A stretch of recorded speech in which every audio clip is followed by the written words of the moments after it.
Hey game designers, in this video we're going to teach you quickly how to create and link the virtual keys to the input system that we created in the previous video. So if you hit play now, I'm kind of telling you the state of the game.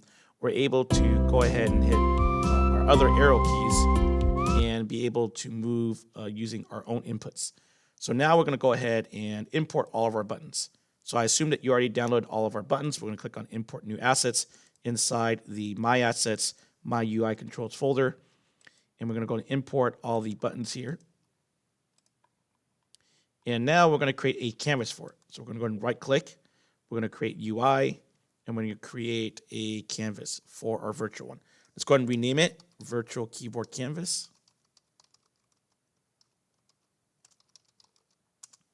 We're going to double click. Okay, and you can see here that it kind of blows up our screen. It's kind of like outside of our world because it is a screen that's going to use the resolution. So we're going to do some quick settings here. The most important setting right here is the canvas scaler. We're not going to use a constant pixel size. We're going to scale with the screen size. Okay, so whatever the screen size is, it's going to do its best to match up with the scaling of the screen. Okay, so now we're going to go ahead and add in our buttons. So we're going to right click right on the virtual keyboard canvas. We're going to go to UI and we're going to add a button. Okay, so the button comes automatically with the text object. We're not going to need the text object. We're going to delete it. So now we just have the button, and right now it's using a UI sprite. We're going to go ahead and rename this button real quickly. We're going to call this one the up button. Okay, and then we're going to go ahead and drag the up button, and we're going to drag our icon or our source image and drag it right on top. Okay, let's double check to make sure that when we imported the object, it still says 2D in UI, which it does. I'm gonna go back to the up button, and now what you see like the scaling issue, just click on Set Native Size. So this is the native size of the button, and now we can move our button. So it'll be something like here. Okay, and again, we can always resize all of this later if that's what we choose to do. So let's actually do this one button first, and then we're going to repeat this process for the other buttons. So in order to make this up button, and actually before we even do that, let's go ahead and hit play and just see if our button shows up.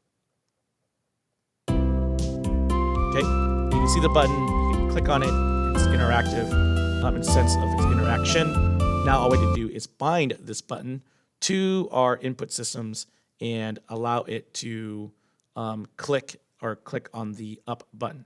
So we're going to click on actually add component. So originally, most of the time, we would actually click on this list and add in our own what to do when it clicks. But the input system actually has a new system.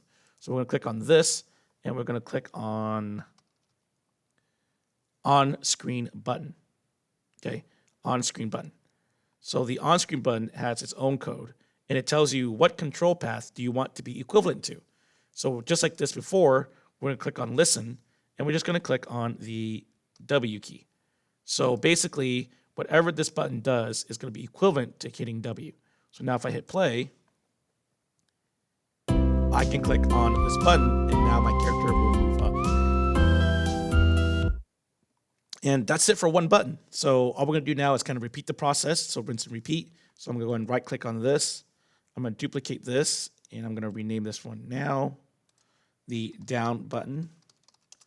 I'm going to go ahead and duplicate that again, and I'm going to rename that. I'm actually going to duplicate it all three more times that I need it.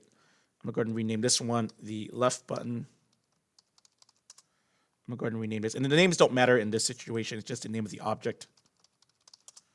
Okay, right button, and I'm going to go ahead and rename this one the select button. Okay, so again, I'm going to go ahead and just quickly kind of do the same things here. I'm going to go to the left button.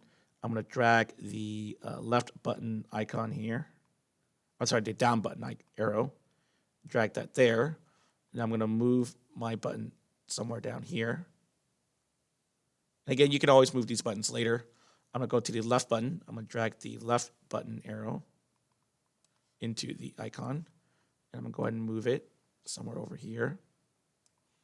Okay, I'm going to go to the right arrow, or the right button first. Go ahead and drag the red arrow so that it looks correct. So I'm probably going to move everything, end up moving anything anyway. And the select button right here, I'm going to go ahead and drag the select button image into the select button. I'm going to move it way over here. Okay, so now I'm just going to kind of move these things to make it more spacious here. So I'm going to start with the left button. That makes the most sense. I'm going to start it somewhere right there. I'm going to go to the down button. I'm going to move it somewhere over here. I'm going to go to the right button, and I'm going to move it somewhere over here. Okay, now if I feel the need, I can go ahead and always scale all these things down. But let's go ahead and now start mapping them correctly. So I'm going to go to down button here. And again, we have this on screen. Hitting the down button right now is equivalent to W, but that's not accurate. We'll click on listen, and I'm going to use the S key for down. And it doesn't matter if you use the arrow key or the S key because ultimately it's the same as pushing either of those buttons. I'm going to go to the left button now, go to Control, click on listen. I'm going to use A on the keyboard. I'm going to go to the right button, click on the listen. I'm going to click on D, keyboard. I'm going to go to the select button, click on here, listen. I'm going to use the space key. And now if I hit these buttons, it should do the equivalent as clicking the keyboard. So now I can go here, talk to the warrior, hit select. Okay, use here, hit select. Okay, and I have now accepted the quest. So that's it, folks. That's how we make a virtual keyboard. Again, you can always change the size of your buttons just by scaling it. So I can click on all these buttons right here. I can use my scale tool and scale them down a little bit here. Then use move and move them right here. Probably want to move the select button, something like that. Okay, and then hit play. And again, we have a working virtual keyboard. All right, and that's it for this video. I'll see you guys next video.